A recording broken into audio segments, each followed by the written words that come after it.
voyez un pasteur, j'ai suivi dans les réseaux sociaux une grande rencontre chrétienne.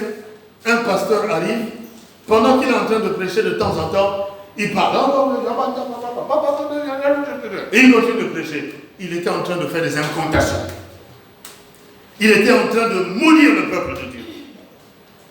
Et ça se passe ici, dans notre pays. Moi, j'ai suivi ça.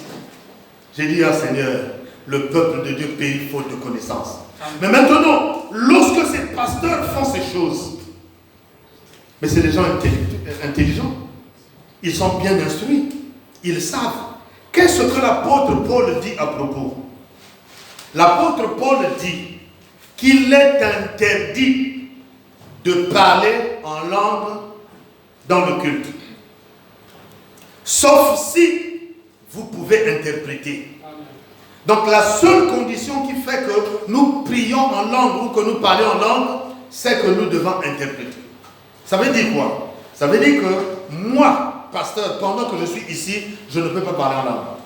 Si je parle en langue, ça veut dire qu'il faut que quelqu'un interprète. Amen. Vous devez comprendre ce que j'ai dit. Parce que celui qui parle en langue s'adresse à Dieu. Celui qui parle en langue s'édifie lui-même. Bon, si je m'édifie moi-même, alors qu'on m'a demandé de parler à l'église, pourquoi je parle en langue? Puisque si je parle en langue, je dois m'édifier moi-même. Bon, maintenant je suis à la chair, au lieu d'édifier l'église, je commence à parler en langue pour m'édifier moi-même. Ça n'a pas de sens. On ne m'a pas demandé de m'édifier moi-même. Si je veux m'édifier moi-même, je dois attendre quand je serai dans la chambre. Mais si je suis devant l'église, je dois édifier l'église. Donc je ne dois pas parler en langue. Je dois parler dans une langue que l'église comprend. Ça c'est le premier point. Le deuxième point, celui qui parle en langue parle à Dieu. Mais maintenant, on ne m'a pas demandé de parler à Dieu. Je prêche pour que l'église m'écoute. Donc, quand on prêche, on parle à l'église. On ne parle pas à Dieu. Maintenant, moi, je viens, au lieu de parler à l'église, je commence à parler en langue. Donc, je parle à Dieu. Est-ce que c'est normal? Ce n'est pas normal. Est-ce que vous comprenez ça?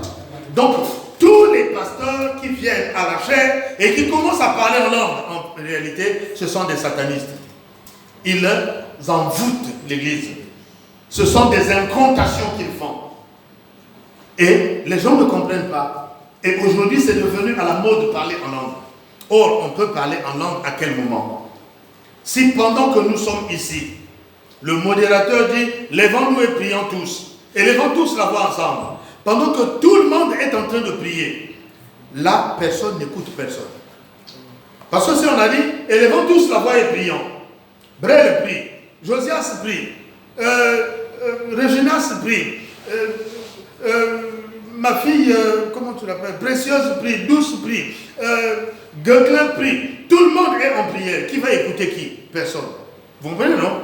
À ce moment-là, tu peux plutôt prier en langue, tu t'adresses à Dieu, n'est-ce pas? Ou tu t'édifies toi-même. Parce que personne n'est censé écouter personne à ce moment-là. Mais si je prends le micro, je dis en Saint-Roch, priez pour la parole. Il prend le micro, il commence à prier en langue. C'est faux. Ce n'est pas normal. Ce n'est pas recommandé. Ce n'est pas biblique. Et donc, le diable utilise maintenant le parler en langue pour maudire l'Église, pour maudire les enfants de Dieu, pour maudire même Dieu, pour faire des incantations en plein culte. Du haut de la chair, dans l'autel de l'Église, on fait des incantations.